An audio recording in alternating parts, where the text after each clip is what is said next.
All right, guys, our guest tonight is former TNA, WWE World Champion, Olympic gold medalist, Kurt Angle. How you doing tonight, sir? I'm doing great, thank you.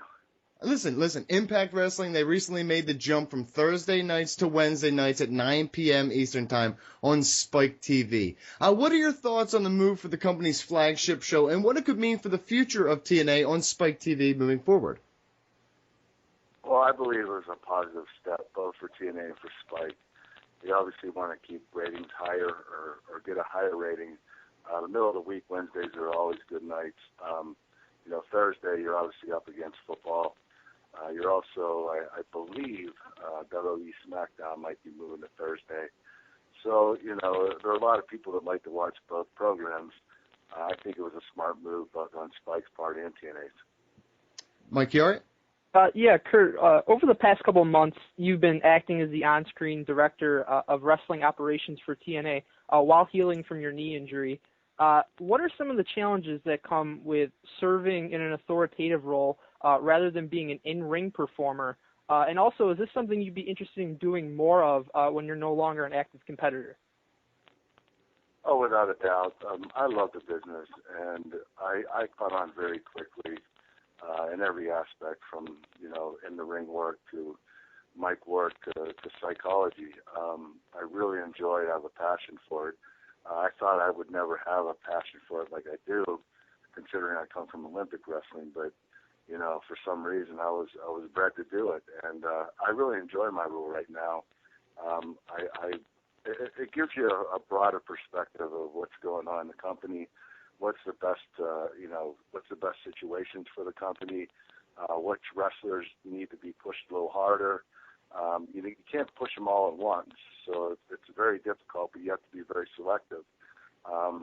John Guberick, which is the head of our talent relations and obviously the head of production and everything else, he asked me to help out with the situation and not only be on camera, but also behind the scenes of helping out any way I can. And, I do enjoy it, and I do see a future in that when I retire.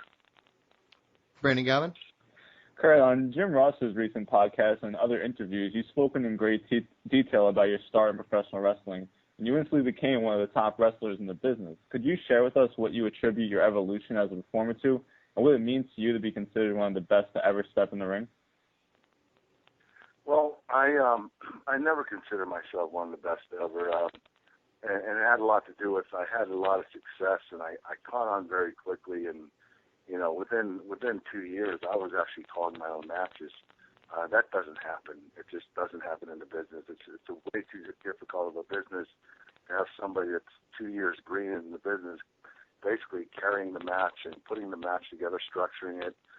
But I did, and the reason I did is because I was not a good leader. I forgot everything I've ever learned my whole life about Olympic wrestling, and I decided that I was going to have the wrestlers in the ring teach me. Undertakers, Triple H's, Rocks, Stone Colds. I listened. I was a very good listener, and I listened to everything they did, why they did it. I studied the business, never watched a day of wrestling before I started. And now I watch tapes all the time, especially of the matches in the 70s and 80s, to get ideas, to get a good grasp of psychology. But I was a very good listener, and because I became a very good listener, I stepped into the leader part where I could be a good leader. And within 3 years, I was probably one of the best wrestlers in the business at that time. Overall, you can't be one of the greatest of all time in 3 years. Now that I'm 15 years in the business, I would consider myself in the top 20. But, there are so many great wrestlers, Bret Hart and Shawn Michaels and Ric Flair and Triple H and Stone Cold, who never gets credit for being a wrestler, which he was incredibly gifted as a wrestler. His character was just so strong that people didn't really care about his wrestling. But there are so many great wrestlers in the business that I was, even Undertaker. I was very, very blessed to be in the ring with those guys, and I learned a lot from them. Listen, let's talk about your knee injury for a minute. You underwent ACL surgery in May. Can you talk about the recovery process, where you're at physically, and when fans can expect to see you back in the ring? Yeah, when I had the surgery, you know, I knew I had a torn ACL, but you know, the doctors told me you didn't really have to have surgery, and you know, you've been wrestling on it for 5 years without an ACL. You might as well keep going. But at this particular time last year, it started limiting me, and I can't be a limited wrestler when I'm in the ring. I have to be able to go 110%. So because of the shifting in my knee, it made me nervous, and it made me feel like my knee was going to blow out at any time. So I opted to have the ACL surgery so that I could go back to the way I was. And the recovery process is longer than I expected. I was expecting to be back in the ring by October, which would have been, I think, 5.5 months. That's not possible. This is a very, very, you know, slow and steady process. I'd say I'll be back in the ring by December, January, and that's rushing it. So, but I want to be ready. I don't want to just go in there and have to nurse my knee. I want to be 110% so I can do what I do. Mike Chiari? Having spent 8 years in WWE and now 8 years in TNA, you've had two extremely successful and unique halves of a professional wrestling career to this point. But if you had to identify yourself either solely as a WWE guy or a TNA guy in terms of what you've accomplished, which would you label yourself as and why? What I would label myself, you know, you always go back to where you started. You know, I don't think you can label Sting as a TNA guy. You know, he's a WCW guy. And even Sting in WWE now, he will always be remembered as a WCW guy.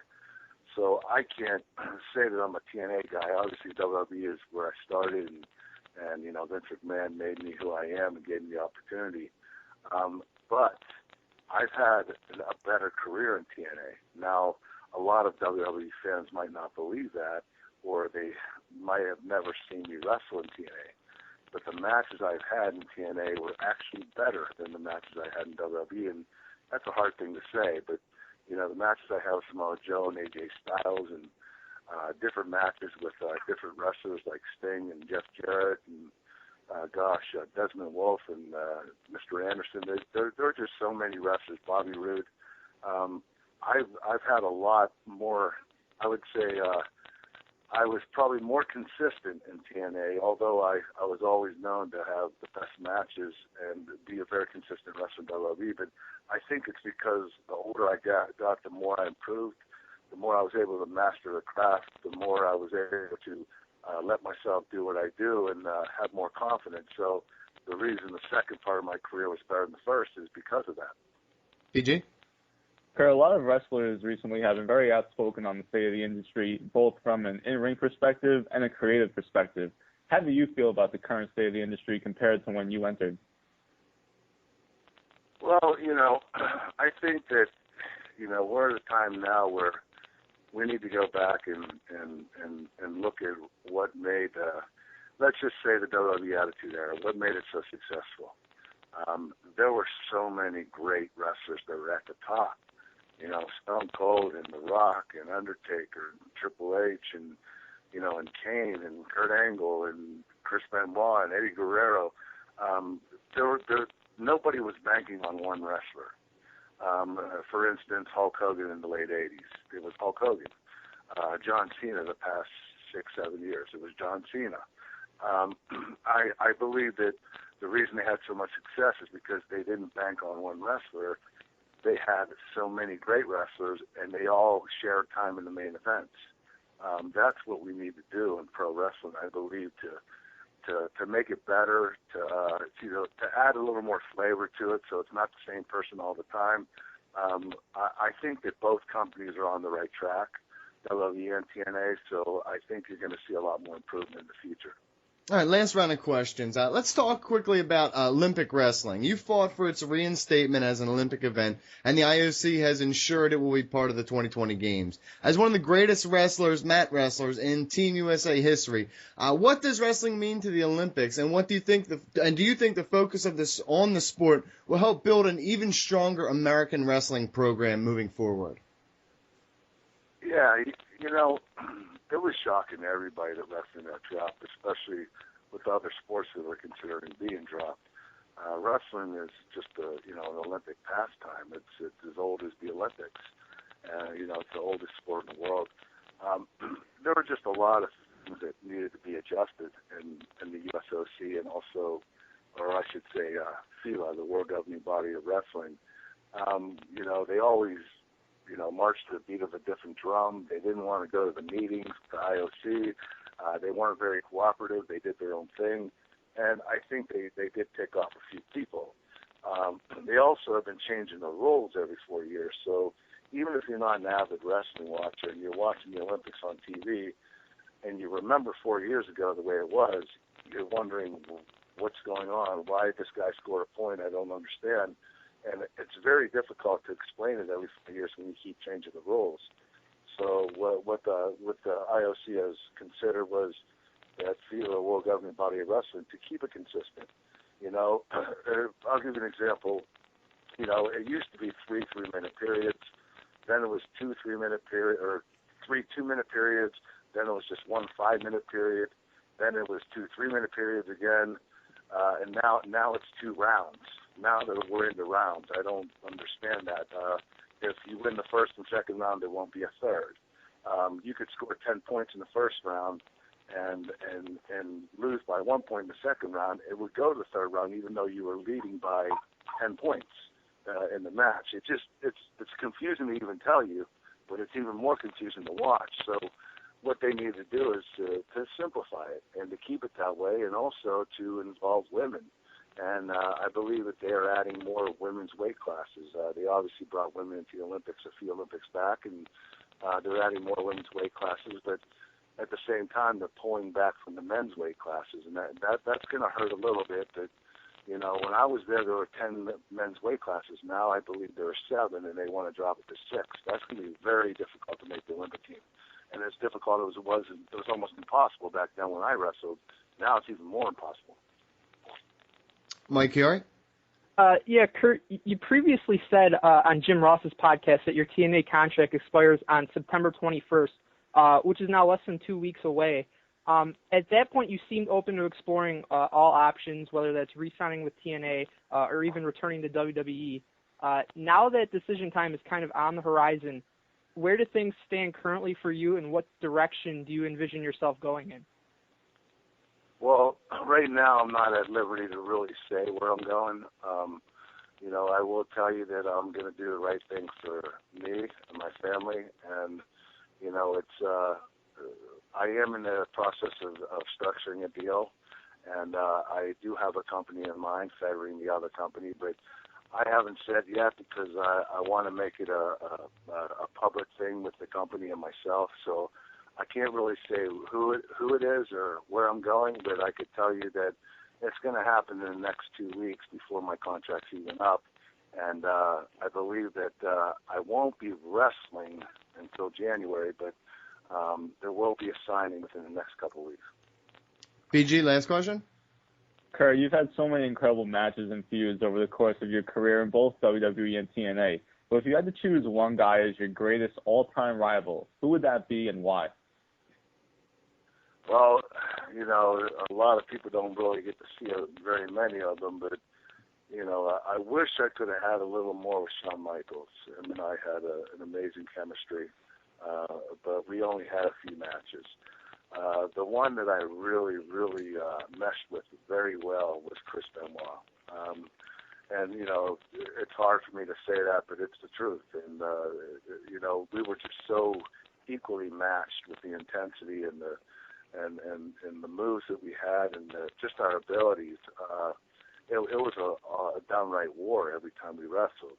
And if you watch those matches, they're just, especially the match in Boston at the Royal Rumble, I believe it was 2003, there weren't any punches thrown, maybe one punch the whole match. It was all wrestling and submission, trade-off, and, that's how you tell a story. And when you can do that and you're not running the ropes all the time and throwing punches and doing high spots, you can wrestle in the middle of the ring, and you have the fans in the palm of your hands, that is magic.